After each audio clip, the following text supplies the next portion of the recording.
Ladies and gentlemen, welcome to another Chuck Jones Creative Side chat. And we have a feast for the eyes this evening. And why don't we start by digesting with our eyeballs as we are about to introduce a brand new artist with Chuck Jones Galleries. And I got to tell you, what you're about to see and what's popping through are some incredible cinematic historical images. Someone who can take these things and create the most impressionistic scenes ever that you just can't stop looking at. And while when he was young, he thought he'd be a chemical engineer, maybe he'd go astronaut, who knows how it would happen. Got into the Columbus College of Art and Design, had no backup plan, wanted to be a background painter in animation, and went from folding t-shirts like a champ at Macy's into one of the most prestigious artists showcasing the tour today. And not only that, but he's just a super cool guy with an awesome beard. And I think we all know how we feel about beards around here. So he fits right in.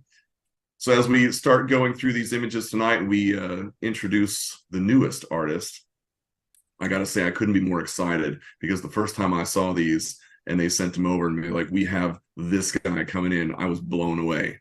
And just the lighting, the composition, everything that he puts into it and the stories behind it are absolutely incredible. And so here we go, ladies and gentlemen. I'd like you to welcome to the stage Mr. Gabe Leonard. Welcome, Gabe. Hey, not bad, right? I took notes. I kind of stuck to it. Oh, there we go. Somebody put me on mute. I'll say somebody because it wasn't me. Well, hey, man, I want to welcome you to the show. And I got, like, no joke, man. When Scott sent over the images and said, hey, we're going to do a creative side chat with Gabe Leonard, and he sent the stuff over, like, this is what this guy does. Man, I couldn't stop staring, dude. I kept going between image and back and forth again, and was just absolutely stunned by what you pull off with a paintbrush. Just your composition, your lighting, the whole mood and stuff. And I'm like, I can't wait to talk to this guy.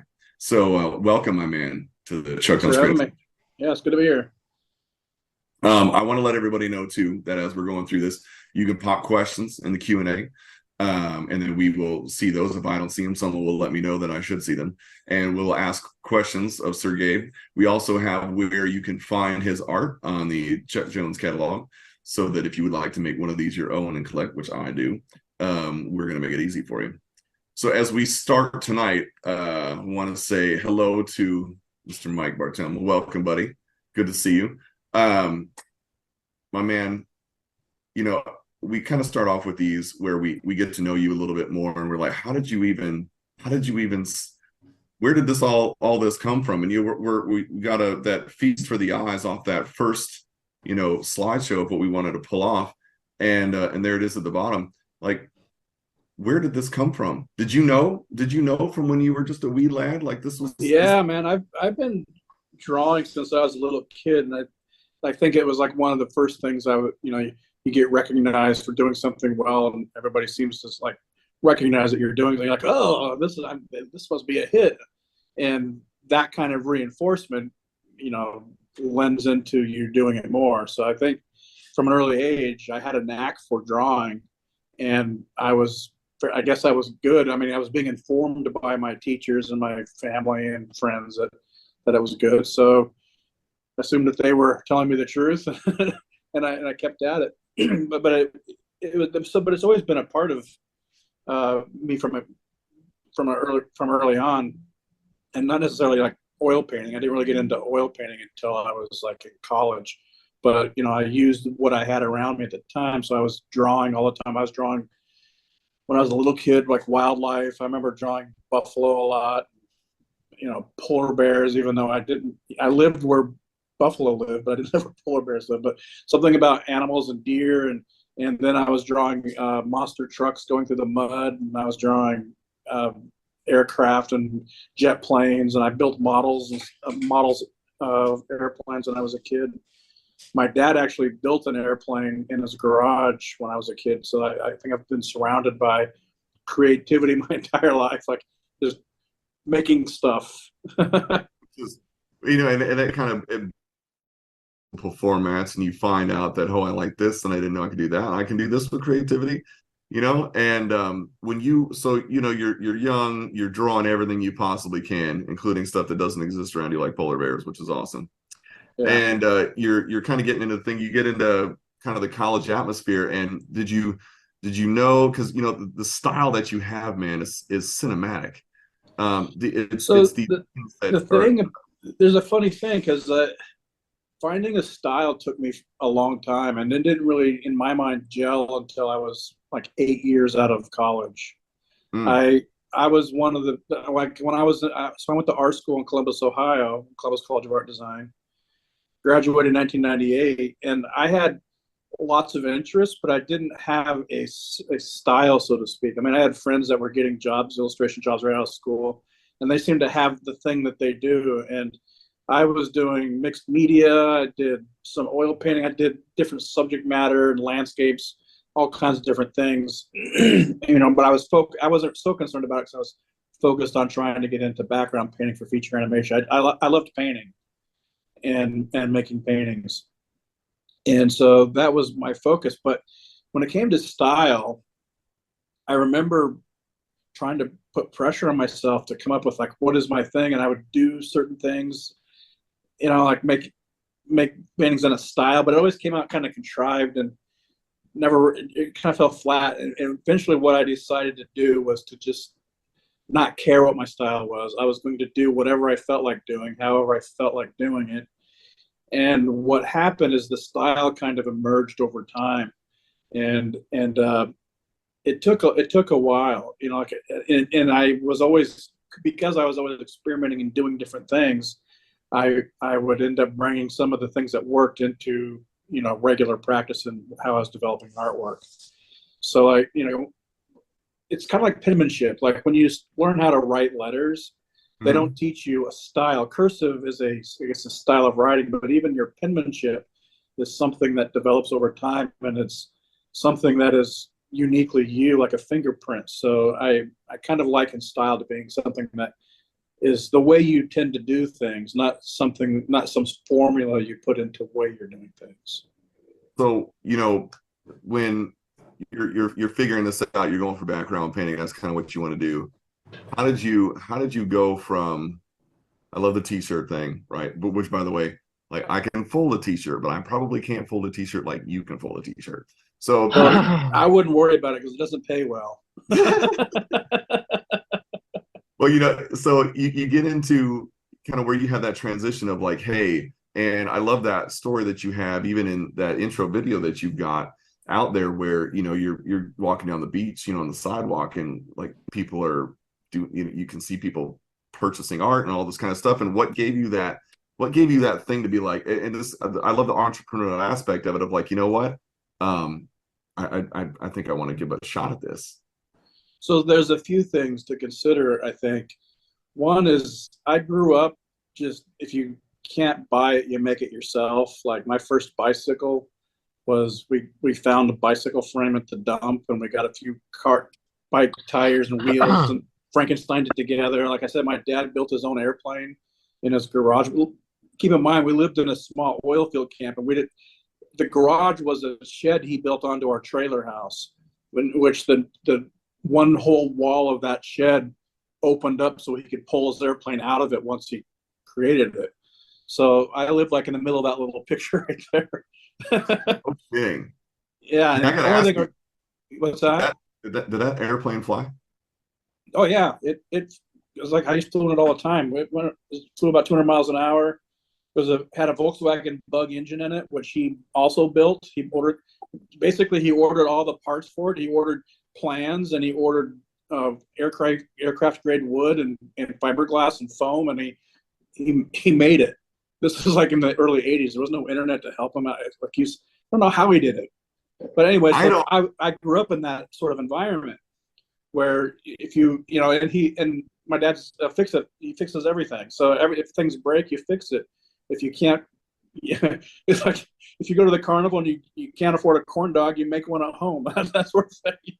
So so that's the background. And then I'm in LA, and I'm trying to make, I'm trying to get into animation studios. We're trying to get working. I'm working at Macy's, and I'm barely making. They're not giving me many hours. I'm barely making enough money to pay rent, and back then rent isn't even what it is now. So my cost of living had gone up significantly from Ohio. My income had gone down. I used to work catering. I couldn't get catering jobs. There was none to be found.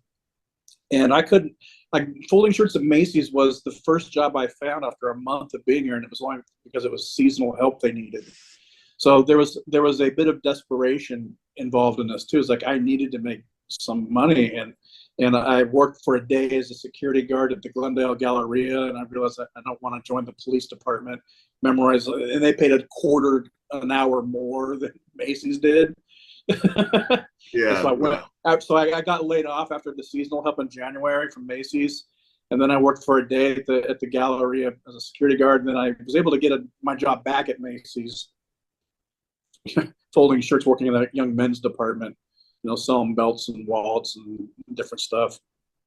Anyways, so I'm down on the boardwalk, and I need money. It's like I can't find it. Like I can't make enough money to pay my bills, and I see people down there, they're selling their artwork. I mean, Venice is where you go when you want to do something that doesn't cost you anything other than the gas to get there. Yeah. And back in the day, it didn't cost like $6 a gallon. So I had a car, so I had some resources. I had a vehicle, and I had my portfolio of art. And so I saw people on the boardwalk selling their artwork, and it occurred to me that they wouldn't be there for nothing. And if they can do it, and not to be braggadocio here, but they weren't very good. So if they're not very good, they're must be selling something. So let me take a crack at it. So I went down there. I went to Kinko's, which, if you don't know what Kinko's is, it's like a store where you make copies, photocopies and stuff. Back in the day, man, Kinko's. Yeah, and I like Blockbuster.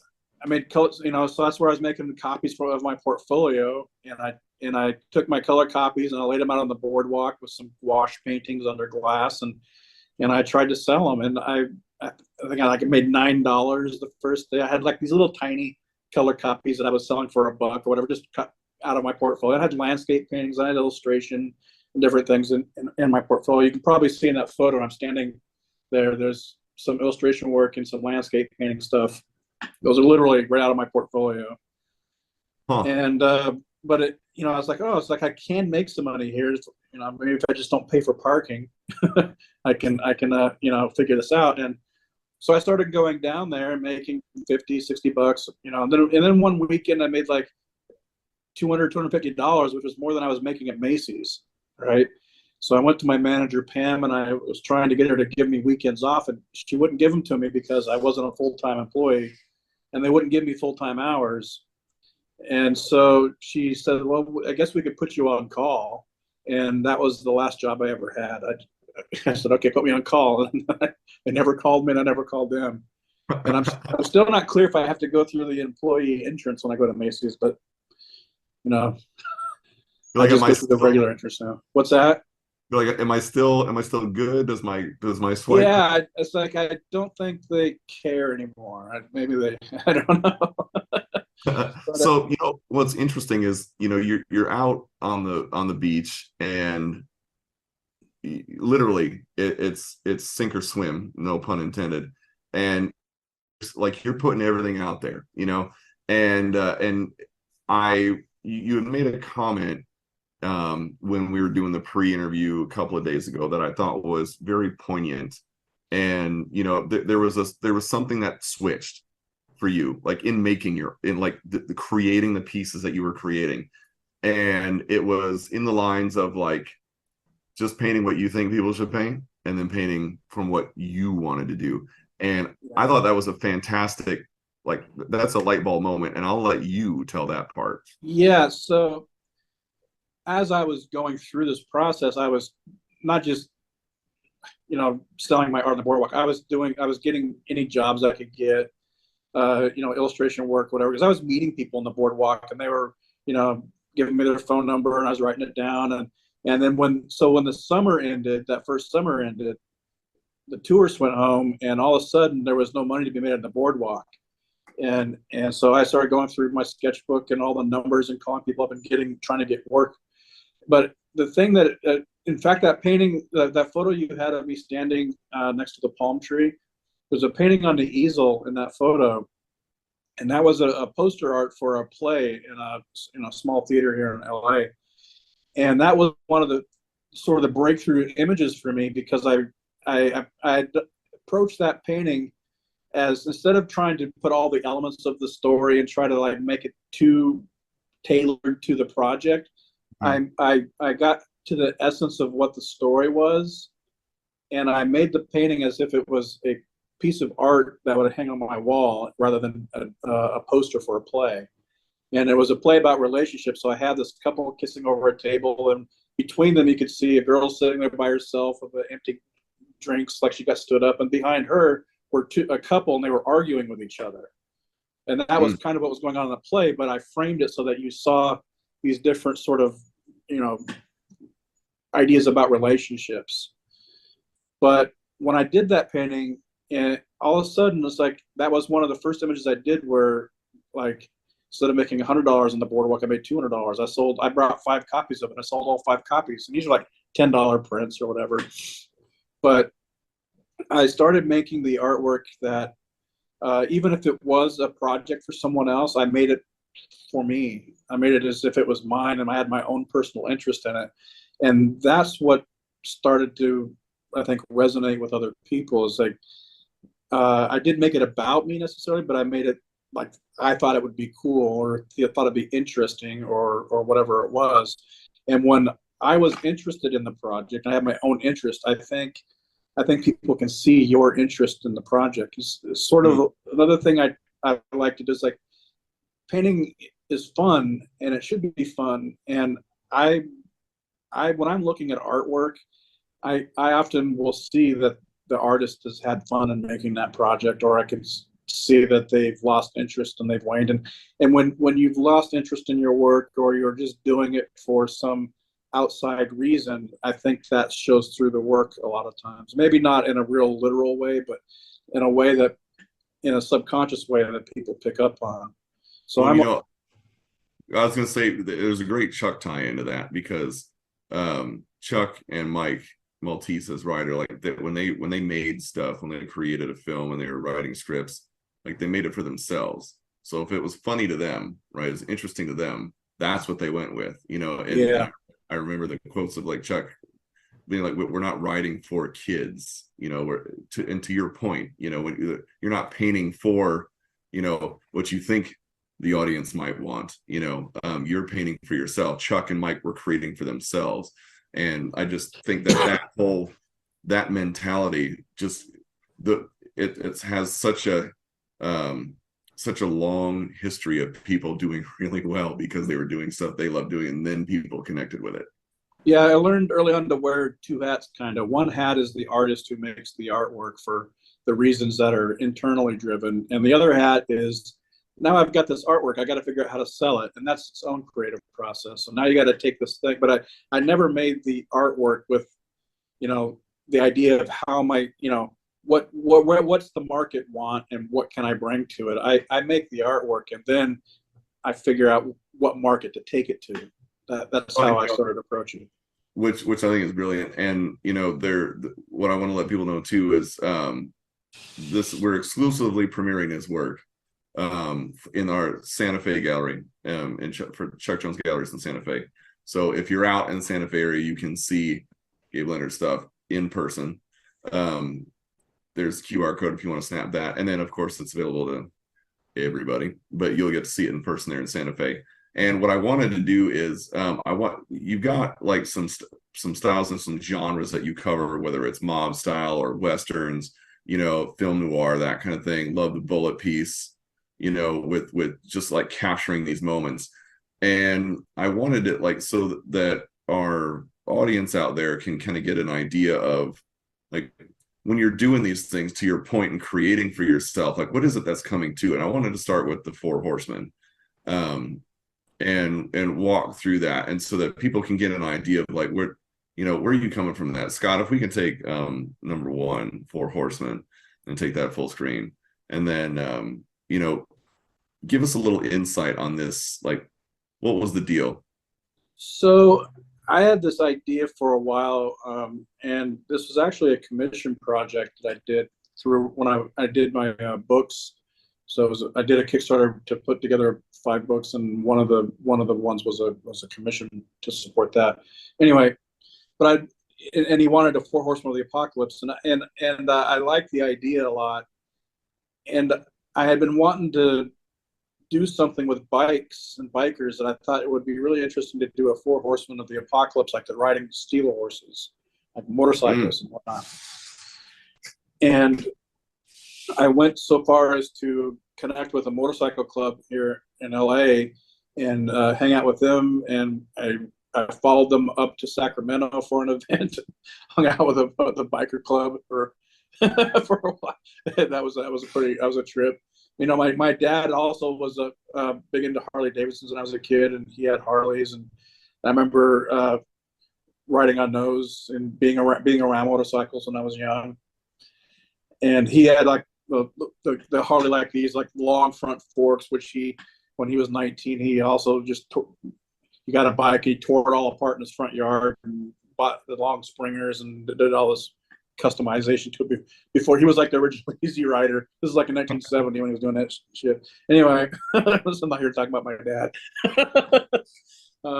So when I went to start this project, the pandemic had started, and I didn't have access to a lot of the models, and even if I wanted to go, so I use reference for paintings and whatnot. So what I started to do is I got into 3D modeling, and I started modeling these characters. And so I knew what I did some compositional drawings and sketches. I got it figured out how I wanted it, and then I learned 3D modeling so I could set up a reference, so I could see how the light worked, and so I could set up lights on the motorcycles and the characters on the bike, so you could see how the light from the fire on the red horse rider would put light on the black rider on the behind him, and so forth. And as I moved through the painting, I kind of envisioned this painting being a little darker, but because you have the white horse, the red horse, the black horse, and the pale horse, there's a full spectrum of color to depict in all of those. And so what ended up happening is they're riding out of the bright light, which I thought was really kind of fun and interesting, and they're riding into the darkness. and yeah, so that's kind of how that came about. I hope. No, and it's because what I wanted to do is focus just a bit on these kind of iconic scenes. I want to get to the bullet one next, because Sure. Who doesn't know this? And and talk about things that you're passionate about. And when I saw the painting for the first time as I was going through the images, and I paused for a second because I'm like, it looked like the way you pulled off your lighting, just the position of the vehicles, wheels and stuff, for a half second, I'm like, photograph? And then like it was just, it had something, and then I went back to it, and I sat there and I just kept staring and digesting the stuff, in the reflections you have on the vehicles, the whole thing. What is it about Bullet that you just loved? And the movie's fantastic, but this chase scene is super iconic, right? It's like through the streets of San Francisco, and they're flying over the hills. This scene doesn't actually exist, or this image exactly. There's a scene where they come up over the hill, and they both the cars ramp over the hill, but they come one and then the other. They're not in the same shot.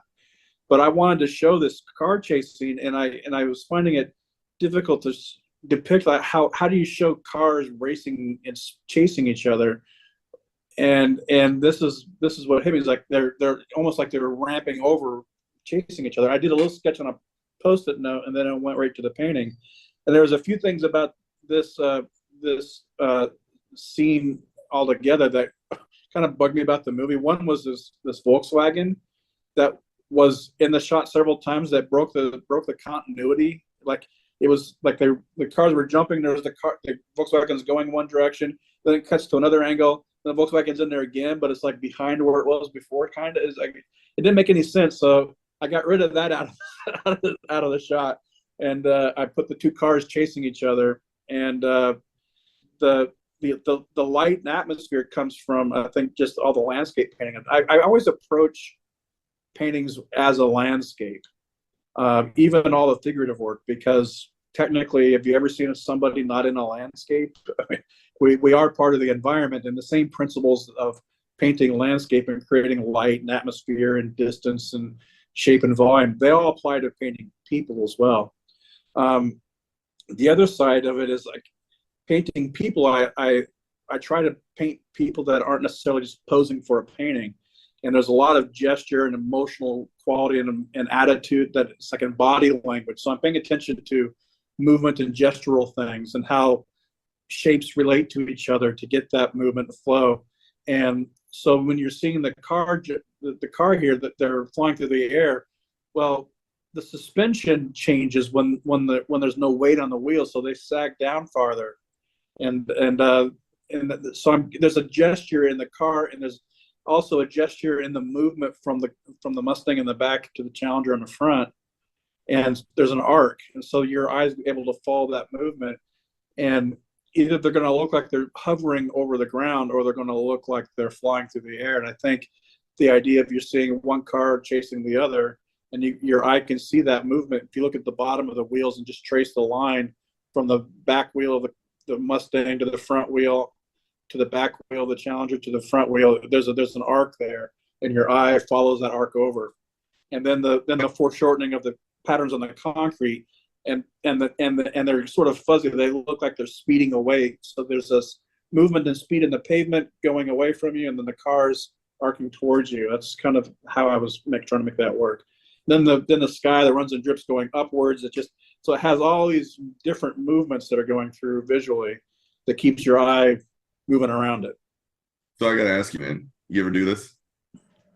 What's that? Like, you ever just hit the gas pedal and try to jump it and be like, I could do that? Oh, not any car that I've owned. You're like, no, you don't want to do that. That's how you break your axles. You're like, it was an accident, officer, I swear. Yeah.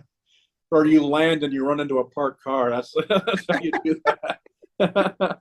Now, did you, because I'm going to bring up quitting time too. If you can bring up quitting time, Scott, number 19. So what was your, obviously you grew up, your dad could apparently build anything. Yeah. And so what was there, did you grow up around, like my grandfather came home with a new car, I don't know, every other week, and then would trade it in to get something else, right? So it's kind of like a revolving door. Yeah. Was it like, what was it like in as far as vehicles that really tied you in? Because you mentioned you would sketch like monster trucks and all this kind of stuff when you were a kid. Was there something in vehicles? And obviously, well, I mean, the only thing that I haven't really, maybe this is somewhere in my psyche, is like when I was a teenager, my dad and we got a Volkswagen Bug and rebuilt it, turned it into one of those Baja kits, tore down the engine, put in racing parts in it, put a stinger on the back end of it, like the engine was like in a cage, exposed engine and everything. And so that was the only car that I've ever like helped anybody build or work on. And that was a really fun car to have when you're, in high school, like a hot rod Volkswagen Bug. And it was like unlike anything anybody else had in town too. So it got a lot of attention, and it was loud as hell too. It was like the Stinger exhaust, so it sounded like a hot rod. It was pretty cool. So you get into a piece, then obviously what we have with quitting time, and I mean the shapes and the characters of the cars back in the 40s and 50s. Yeah, so I've always loved cars, and this particular car. So I went up to Bob's Big Boy in Burbank, and on Friday nights, I think they still do. People bring their hot rods and their old classic cars, and they all just kind of hang out in the parking lot. And this was a Cadillac that was there, and it was just this sort of primer grade car. And I took a bunch of photos of it, and I just thought it was really cool. And then I did this painting.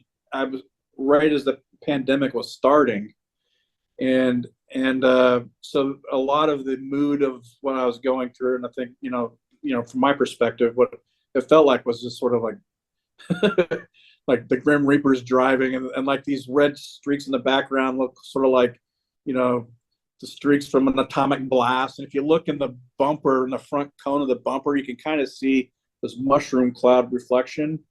And then on the hubcap in the center, there's a coronavirus symbol. And I thought it would be cool to put rusted flames on it. So instead of like a flame job, like a regular, but it'd be like a patina. And yeah, so that's where that came from. And then I had my fiance pose for the character, and she one Halloween went as the Handmaid's Tale in the red cloak. So she had that costume, and then I had her pose in a chair with her hand hanging over it, so it'd be like kind of like what you call knuckle draggers, like people having their arm hanging out. And then I used a 3D model for the skeleton hand. I positioned it and posed it and lit it in the computer so I could see what it looked like. So that's how I did that. So like all the behind the scenes how I did it stuff. But I really like that painting. I had a lot of fun with that. Oh, I mean, it looks like you had a lot of fun with it, and like just that was something that kind of grabbed me instantly. Like again, you don't overcomplicate things. It's not. Yeah, I was gonna put him dragging a scythe or a sickle or whatever behind him. Oh yeah. In his hand, like dragging behind. But I just felt like that was too much. There's often a point where you don't want to overdo it, right? You want to put, so part of the process for me making a painting is to gather as much information as I can, or whether it's references or is knowledge about a subject matter, and then you got to put just what's necessary in it to get the point across. And you start adding more information or more details, it starts, I think, taking the viewer out of it because you're over explaining something. And so, like so the reason I didn't put that in the hand was I felt that the mood of the painting, the lighting, the character, the hand itself told you enough about what's going on that you didn't need this other thing to help prop up the idea, right? And right. So it allows anybody who's looking at it to start making their own generalizations and their own, they can enter into it and make their own associations with what's going on. I don't generally explain the reflection in the bumper or what's in the hubcap to anybody. If they want, it's there. If they pay attention, they'll see it. But I don't explain it to people. I want people to be able to find things. And part of the fun of making it is like when I made the painting, it didn't occur to me to do that until I was in the middle of the painting. And so the joy of discovering things spontaneously as you're creating them, I want people to have that sense when they're looking at it too, that there's something they've discovered in the spontaneity of the work. They're finding something. Sometimes people find things that I wouldn't have even thought of. They take meaning out of it. But so I ultimately make things that I think are interesting, but I want people to find their own things in it as well, so that it doesn't have to be so specific that everything's explained from beginning to end. Right. And then they've seen it, and then there's no reason to. You want people to keep looking at it. Yes. Like if you're going to have it in your home, like you want to just keep looking at it. Like you got the TV going, but you keep getting your eye drawn to this. Like why is? And it's like that color is just like, and you start just pondering over any number of reasons why what you're looking at, aside from the subject matter. That the way the texture of the paint is, the way the lighting, like there's any number of things that you can just let your mind sort of wrap around. And well, I think you made a comment in and maybe you want to expand on a little bit, and it was, and I fully appreciate it because it goes off the spontaneity of you finding some stuff in there. And you were talking about how when when you're creating stuff, you got things kind of popping in, and we're going to bring up Ecstasy of Gold, Scott, number 11. And then we're going to show a little time lapse too of this. But what I wanted people to like hear from you, because I thought it was fascinating, was you talk about having a conversation with your artwork, right? Like as you're going through, it's talking to you, you're talking to it as it's going back and forth. And I can relate to that, but I hadn't thought of it in that way until I heard you say that. And I'm like, man, that's brilliant, because that whole thing of like you've planned some things out, you've sketched some stuff out, you're hitting the canvas with it. And then to your point, like especially on that last piece, like you're finding things that you're bringing forward, and they're like, oh yeah, and it's kind of evolving as it goes. So do you still see it as kind of like that conversation happening, with the piece that you're doing? Yeah, it's always happens. Early on in my career, I would do a more detailed drawing, and I would carefully transfer the drawing to the painting surface, and then I would carefully render the drawing, and I would look at it, and it would be fine. But then I look at my sketchbook, and it would have this energy and life that just wasn't in this final painting. The final painting looked like a production painting. It looked good, but it didn't have this just raw energy. And so I decided to quit doing this detailed drawing beforehand, and I would have some sketches and a kind of a basic idea, and I would just go right to the canvas.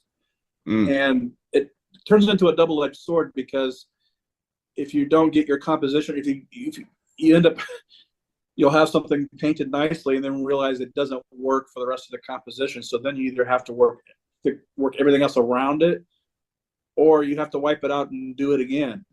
And so you start learning to not get precious in the beginning with things, because they might have to change. But So I want to show this time lapse. And by the way, ladies and gentlemen, he does not paint this fast. But yeah, this is over weeks, certain parts of it. The first parts of the painting come together very quickly, and then they slow down as you get closer to the end, as you start deliberating about what to do with things. And what you don't see is the hours I'm sitting around staring at my painting, wondering what I should do with it. well, and you know what? I didn't understand the scale either and the size of these until I saw some of your time lapse stuff. And I saw some of the gallery images from Santa Fe too, and I was like, oh my goodness. I'm like, just what you're putting into it and like how it's evolving when it comes up. I love that whole drip process that you did too, of just like there was something absolutely fascinating about, it kind of felt like watercolor a little bit, where like it just It does it. reacts.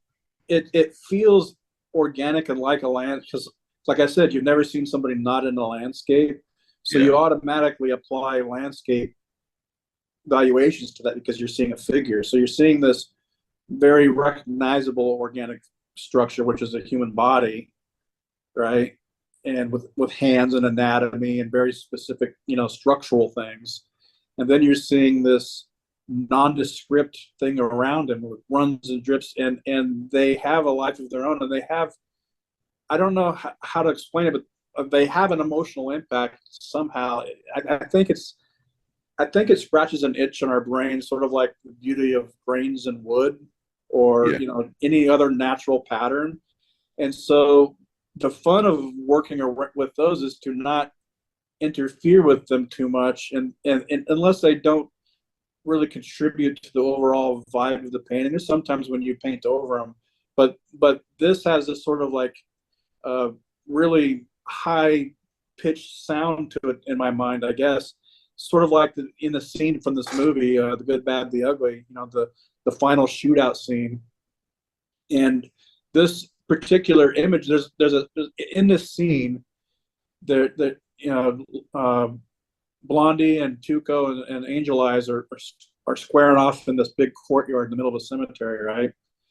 And you see one shot where you see Tuco on one side and Angel Eyes on the other, and they're like in the middle, big, and way in the distance is the Clint Eastwood character, and you can see that he's reaching up to take a puff from a cigarette, right?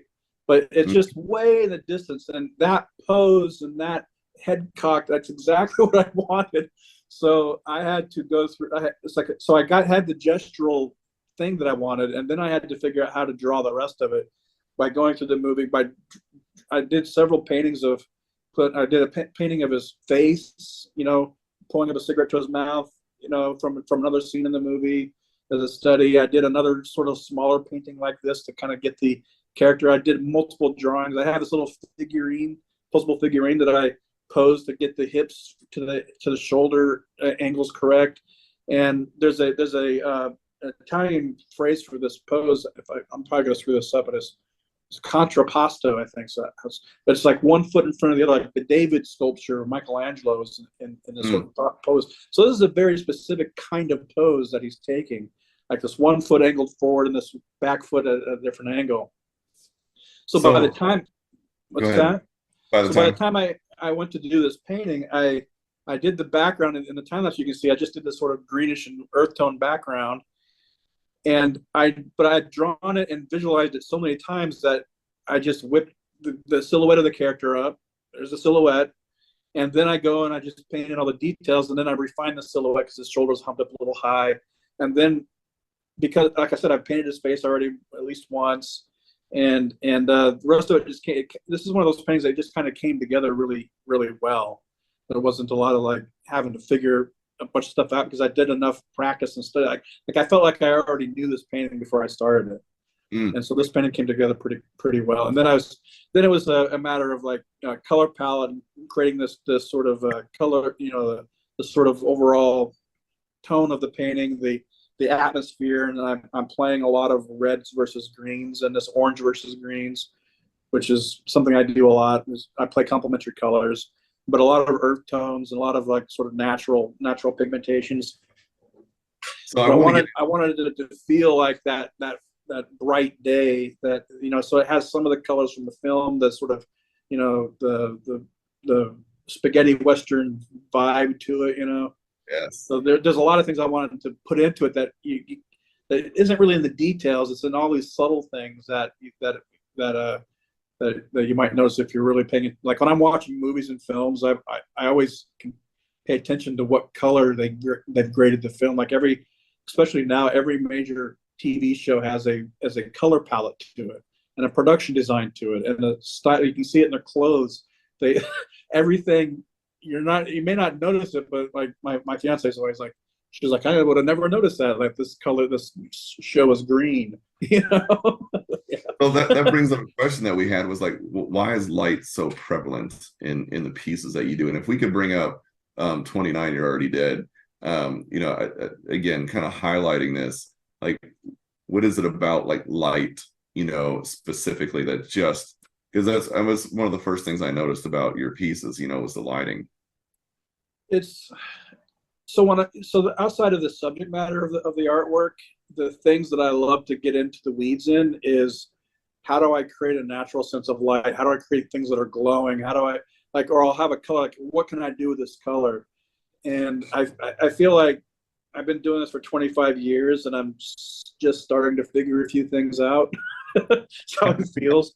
But some of the things I've really gotten into lately is, and I really finally discovered it, was the way to create a really great sense of light is not with bright colors, it's with gray.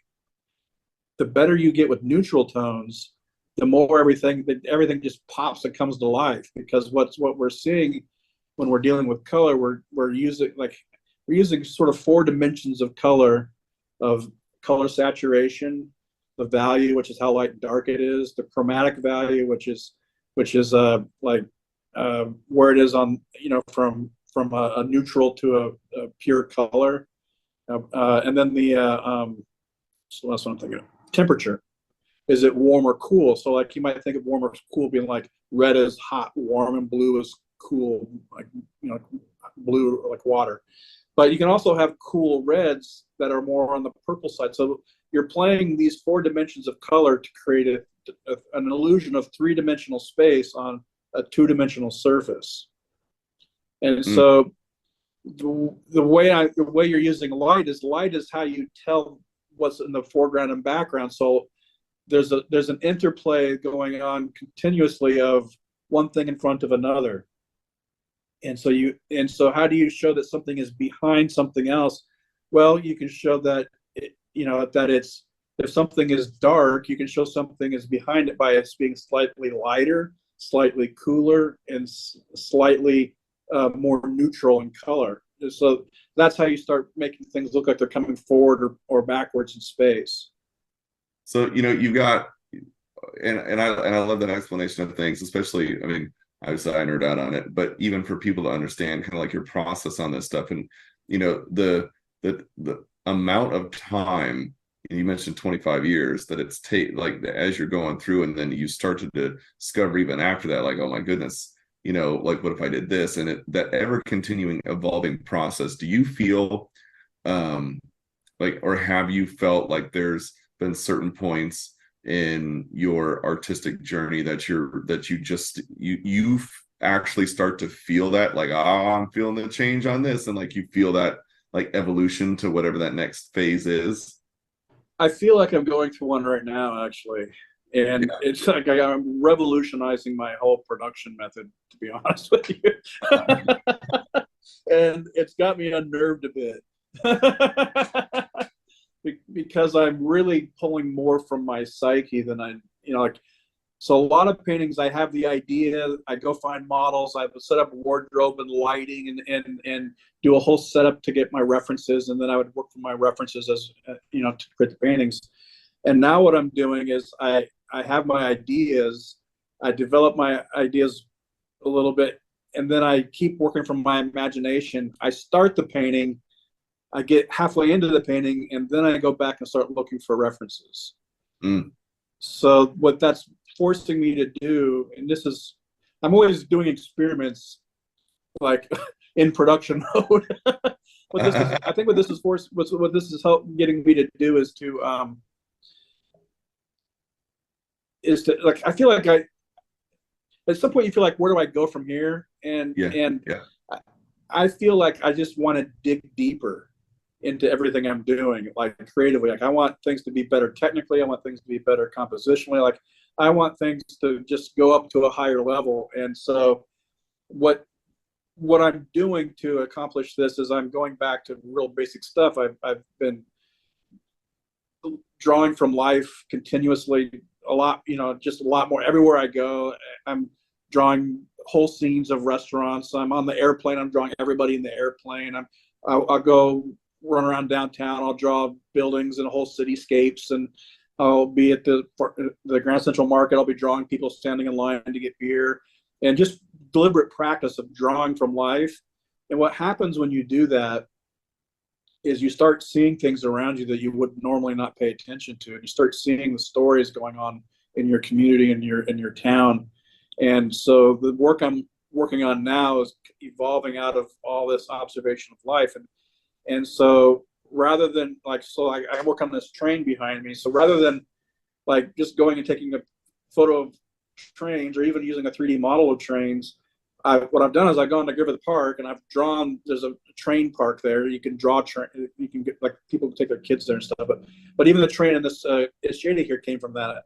So I go there and I draw the train, and I draw trains from every angle until I am so familiar with trains that I can draw them satisfactorily. How would you say that? I can draw them out of my mind to a reasonable degree, and they look complete. They look technically like there might be some things missing, but I learned so much about what I'm drawing that I can just draw it out of my head. Well, you know what I love about that is, and Scott, can we roll the time lapse of It's Shady Here?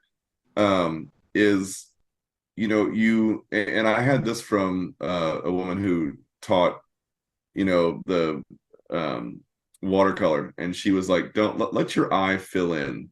You don't have to give all the information. Let your eye fill some stuff in. And what I love about what what you said there is, you've drawn it from every angle. You've put all the work in, so that when you are actually doing the painting itself, you're selective about what you're keeping in and keeping out, and letting the viewer, connect those pieces. Yeah. Which I love. I absolutely love that, man, because that to me takes more discipline than painting a train to spec. Yeah, so the It's Shady Here is a good example of this method I'm talking about. And when I did this painting, I was with a buddy of mine. We went up to Reno, and in Carson City, which is outside of Reno, you can take a steam engine train up to Virginia City. It's like an hour-long ride, right? That's where I did the watercolor thing, Virginia City. Yeah. Go to St. Mary's. So you go to Bucket of Blood Saloon, drink a bunch of whiskey, get drunk, and then you take an Old West photo, and then ride the train back down into Carson City, right?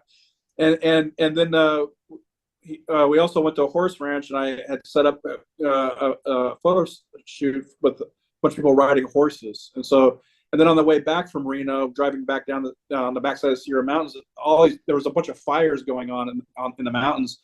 and the smoke was coming down over the backside of the Sierra Nevada mountains. And the skies looked like this. They were orange, and it was just like all these fiery skies, and it was all apocalyptic looking. And we also stopped in a little old abandoned gold mine town called Bodie, California, which is been there also. Yes. So those buildings are from my sketches from Bodie.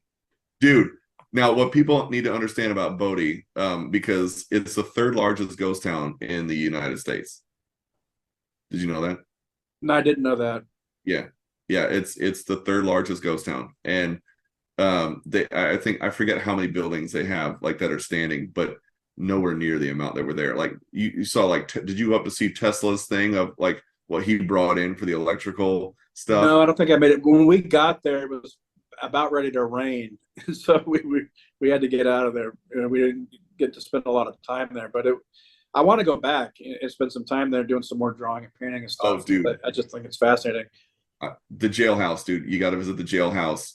It's wicked. Like the color, especially for what you do, the color on the wood, the roof, the metal roofs and stuff like that, and how it just has, the patinas, and then how it's rusted. It's freaking awesome. So yeah, Virginia City, St. Mary's Art Retreat, that's where I stayed, and Bucket of Blood's right up the street, or like I should say up the street by the church. That's hilarious, man, because all great, fantastic, scenic places to just let your eyeballs and your hand go nuts with sketching out and getting ideas. So I took all of that, drawing and all that experience, and all those things, and I put it into that painting. But that painting wasn't necessarily about all those things, but so it's kind of like dreams, where you go through an experience and then it gets mashed and mapped onto this place you used to live in or something. Like there's all this weird stuff going on. I love it. And so I take these things that I'm experiencing and I'm observing, and I start bringing them into paintings. And another thing that was going on at this time when I did this painting is I was going around downtown and doing all kinds of Sharpie sketches. A buddy of mine would go downtown LA, walk around at nighttime, and we would try to fill up an entire sketchbook with a Sharpie. So you're just drawing really quick and drawing. I was drawing buildings. I was looking up at things and always monumental structures. And so that composition of looking up at this train came out of that experience of looking up at big buildings, these monumental things. This train takes on a personality of its own, just awesome. Like the buildings do. Well, for one, I love the fact explaining how things, you're mashing up everything in that dream sequence, and then you come up with this piece, which is phenomenal. And it's another one that just jumped right out at me. I can tell you how this idea specifically came about. So when we were out there walking around downtown LA drawing, there's a metro stop next to the men's jail, and it was shady. It was dark, and I was like, man, it's shady here.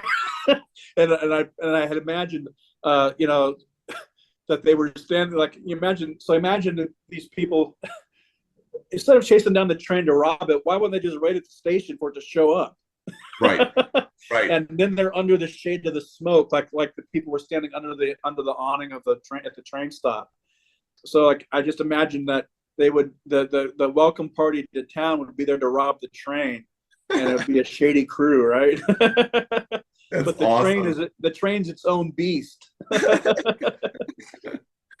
Well, I wanted to let people know too. Again, Chuck Jones Gallery in Santa Fe. You can see these pieces live in person and really get the full effect of just everything that Gabe's put into these. And there's a picture there of kind of one of the hangs there in the Santa Fe Gallery. And I wanted to roll one more. What's the untitled time lapse? That's called No More Half Measures. Yeah. That, like, I saw that come through, and dude, just all the color that you put down, and then you start to see the whole piece. And and teal's my color to begin with. So what you put into these, in just the reds, the purples, and those teals, and how this whole piece came to life, man, I couldn't even tell you how many times I watched this. Yeah, so this grass is kind of like I went up to Alaska this summer, and along the banks of the river that I went to a fishing lodge, and along the banks is this just really beautiful grass, and when the wind would blow up against the grass, it would look like this. So I wanted to show this guy and just this light with this sort of maybe a town burning behind him, like this person is moving on. He's also sitting in a posture that like. So I trained Brazilian Jiu-Jitsu, and one of the things that you learn in that is to keep your posture. They're not going to get your posture broken down.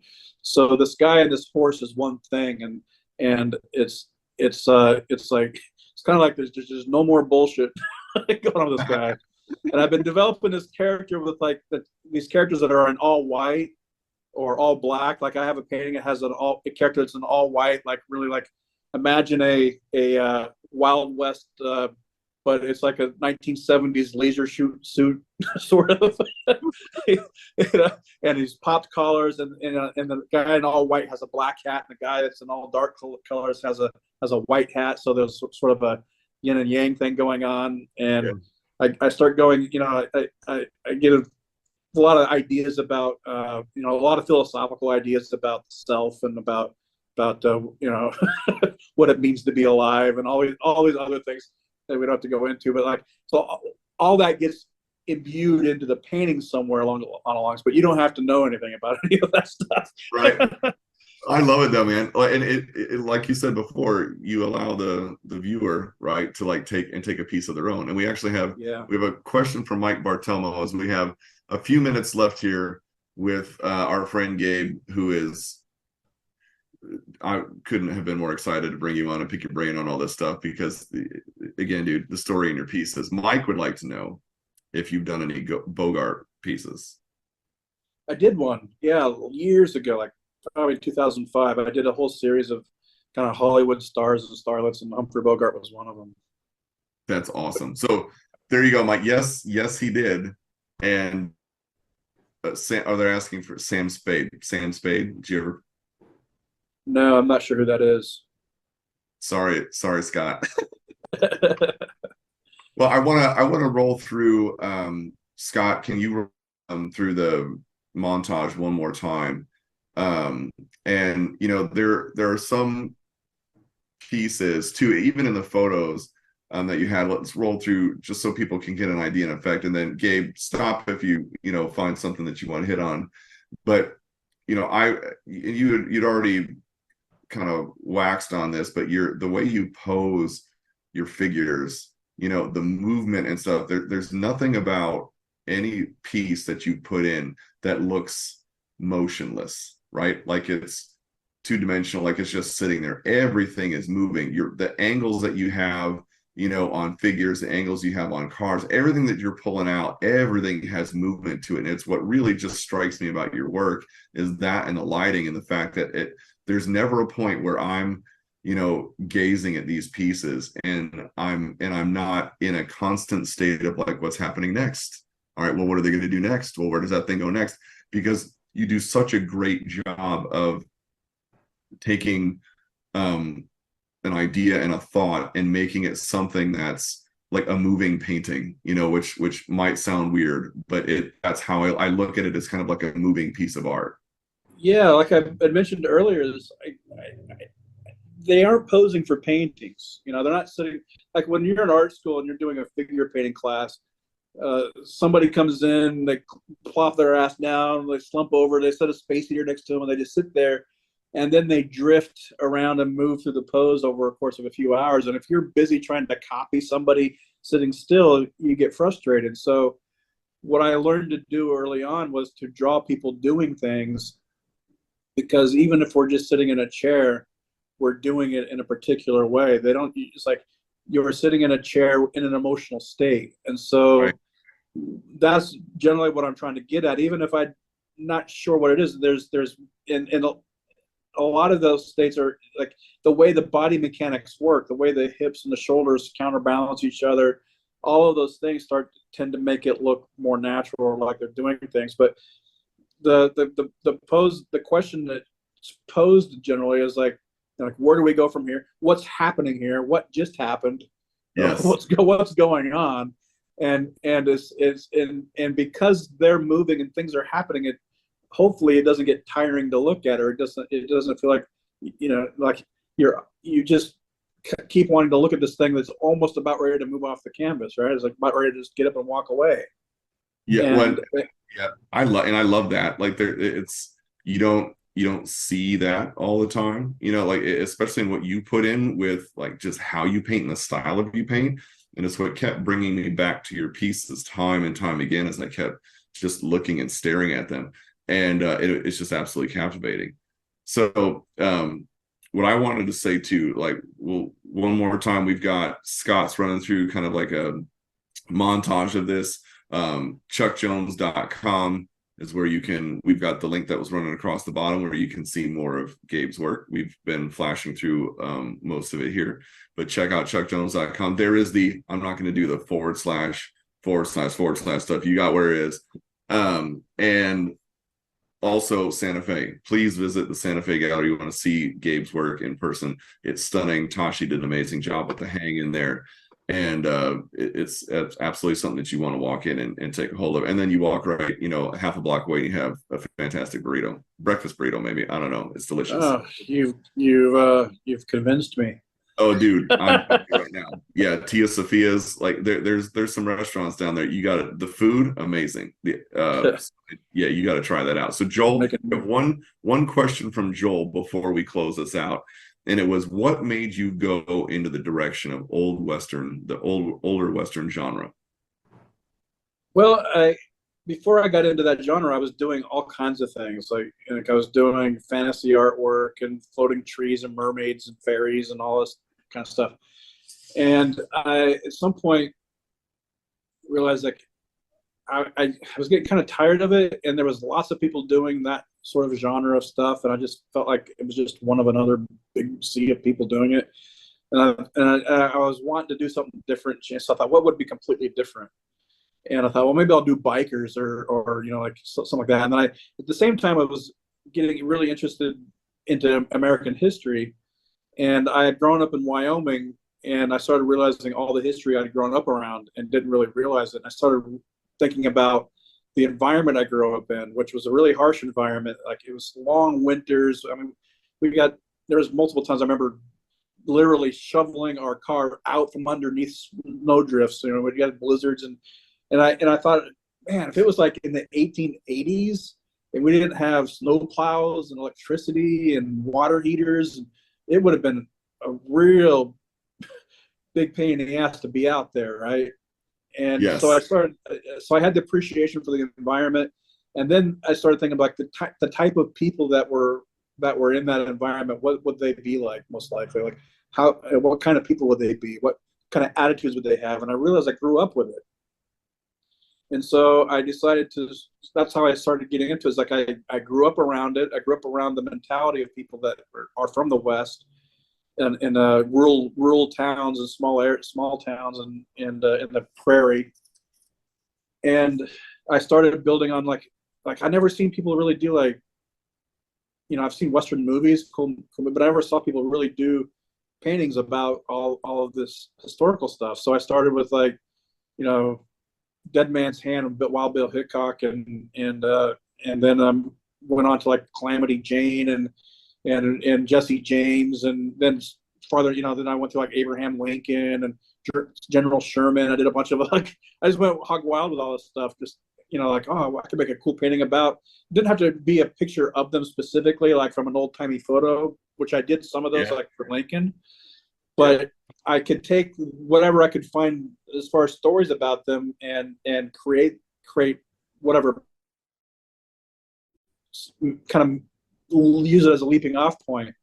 But I think the thing that struck me was that it's something that's uniquely American too. It's like we don't really have a cultural mythology. That's I guess that is our cultural mythology. It would be the West, right? What happened there, and there's a lot of good and bad stuff that happened. Judgments about anything being good or bad. I was just depicting the people and the stories. And Yep. I think and I think I'm digging more into that now too. Is sort of a mythology, sort of like like trying to make Greek mythology or something. But there are elements of our culture that can be storyfied that I think we don't we don't really have that so much, like that other culture. Even Native Americans have a very rich cultural mythology to their stories to their cultures, Right. and it's in Europe and so. But so the American West, I think, is ours, and so I think as an artist, what I end up doing is I end up exploring those things through the storytelling element, through those motifs, because I relate to them. I grew up around them pretty much. That's awesome, man. It makes perfect sense, and you do it in a way that I totally get the cultural reference to it, and you're absolutely right. And like that is our mythology on those things. And so what I wanted to round out tonight with is, man, it's been a wicked, awesome experience. Not only to meet you in the pre-show, get to talk to you more here, hear more about what's coming out in the pieces that you've got coming, that you've been displaying here for us tonight, and just an immense amount of respect for everything you put into this. And you can tell the imagination, the creativity that you had when you were young. It still cracks me up that your dad built a plane in the garage, and I would not trust myself to fly that thing. To not the one that your dad built. I would not trust He put his myself to life build. behind it. He put my life behind his work. Right. I can't say that about my paintings. I wouldn't trust my life with them. But But I to guess have that have in a way. I right? have in a way. But you can tell, like, growing up in that environment, and just all that creativity around, and like if it's broke, fix it, or create your own if you don't have it, and then look at where you're at, all these years later, in creating these things from your imagination that you're pulling all this stuff together for.